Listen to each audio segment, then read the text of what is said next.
নমস্কার, দেখছেন news pole Bangla. আর আমি সৌমেন শুরু করছি আজকের নিউজ রুমের সব থেকে বড় চর্চিত বিষয়। 232 দিন পার হয়ে গেল, এখনো কিন্তু 232 দিন পার হয়ে গেল। আজকে শেখ হাসিনা কিন্তু দেশ ছেড়েছেন। তারপরের থেকে কি চলছে বাংলাদেশে? বাংলাদেশের পরিস্থিতি কিন্তু ক্রমশ ঘোরালো হচ্ছে। আরো একবার দর্শকদের বলছি, 5ই আগস্টের পর থেকে আজকে 25 তারিখ মার্চ মাসের শেখ হাসিনা দেশ ছেড়েছেন। 232 দিন হয়ে গেছেন, অথচ সে দেশের অর্থনৈতিক বা আর্থিক চালচিত্রটা যদি আমরা একটু বিশ্লেষণ করি, যে শেখ হাসিনা যখন দেশ ছেড়েছিলেন তখন জিডিপি গ্রোথ ছিল 5.5%-এর উপর এবং দেশে মুদ্রাস্ফীতি 10%-এর নিচে ছিল। যথেষ্ট ভালো আর্থিক ভিত্তির উপর মজবুত করেছিলেন শেখ হাসিনা।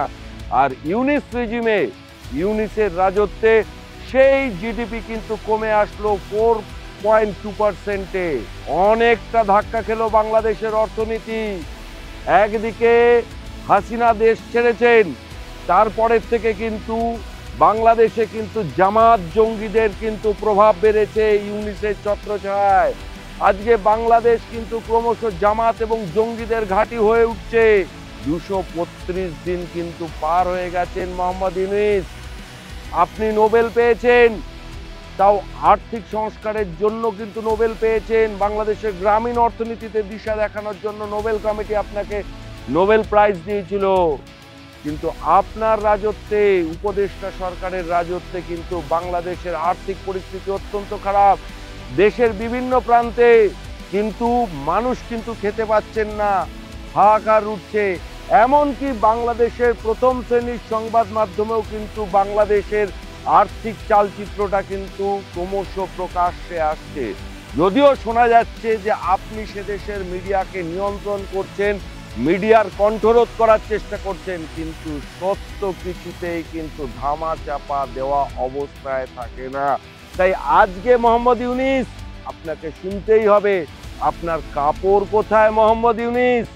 ঘরে বাইরে আপনি কিন্তু চাপের সম্মুখীন। প্রহর কিন্তু আপনার গোনা শুরু হয়ে গেছে। আর বেশি দিন কিন্তু গণতন্ত্রকে অবদমিত রাখতে পারবেন না।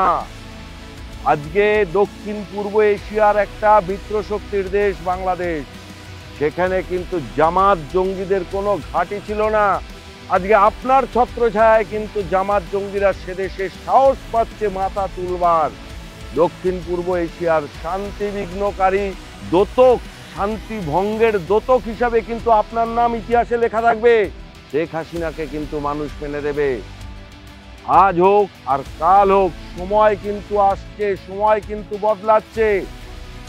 দেখতেই পাচ্ছেন আপনার সামরিক বাহিনীর প্রধান এতদিন চুপ করেছিলেন, আবার কিন্তু একটু একটু করে মাথা চাড়া দিচ্ছেন।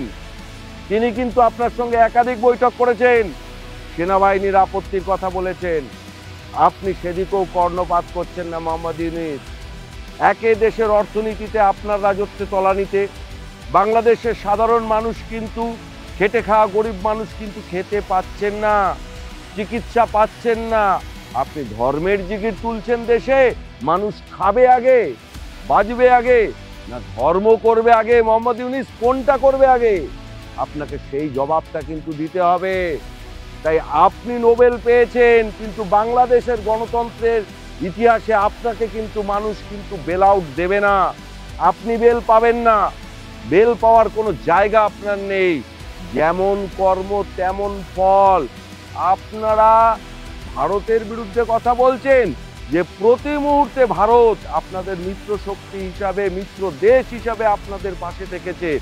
শিক্ষা থেকে স্বাস্থ্য, অর্থনীতি থেকে উন্নয়ন, কোন জায়গায় ভারত আপনাদের পাশে দাঁড়ায়নি বলতে পারেন? আজকে যে পাতে খেলেন সে পাতেই ছেদা করছেন, এ কিরকম? আর ইতিমধ্যেও শুনে নিয়েছেন, মার্কিন প্রেসিডেন্ট ডোনাল্ড ট্রাম্প ভারতের প্রধানমন্ত্রী নরেন্দ্র মোদীকে পাশে বসিয়ে নিয়ে কি বলেছেন, যে প্রধানমন্ত্রী মোদী বাংলাদেশের বিষয়টি কিন্তু দেখে নেবেন। নরেন্দ্র মোদী বা ভারতের রাষ্ট্র এখনো পর্যন্ত কোনো কঠোর পদক্ষেপ গ্রহণ করেননি, কিন্তু বাংলাদেশের আপামর আম জনতা কিন্তু আপনাকে ক্ষমা করবে না। তাদের চোখে, তাদের দৃষ্টিতে আজকে বাংলাদেশের দুর্গতির কারণ হচ্ছেন আপনি। তাই আপনি নিজেকে সামলান। আজকে কিন্তু বলবার সময় এসেছে, মোহাম্মদ ইউনূস আপনার কাপড় কোথায়? এই সত্যটা মুখের উপর কোনো বাংলাদেশের সংবাদ মাধ্যম বলতে পারছে না, কারণ সেখানে সংবাদ মাধ্যমের ত্রুটি আপনি টিপে ধরেছেন। আজকে কিন্তু আপনি কিন্তু ইতিহাসের সেই চরিত্র হতে যাচ্ছেন যে কিন্তু ক্ষমার অযোগ্য হয়ে উঠবেন। তাই দক্ষিণ পূর্ব এশিয়ার রাজনীতিতে আপনার নাম কিন্তু চিরতরে বড় ভিলেন হিসাবেই লেখা থাকবে। এখন কি করবেন?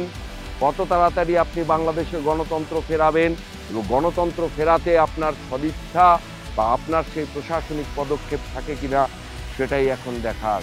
আজকের নিউজ রুম এই পর্যন্ত। সমস্ত খবর এবং আপডেটের জন্য চোখ থাকুক নিউজ পোল বাংলায়।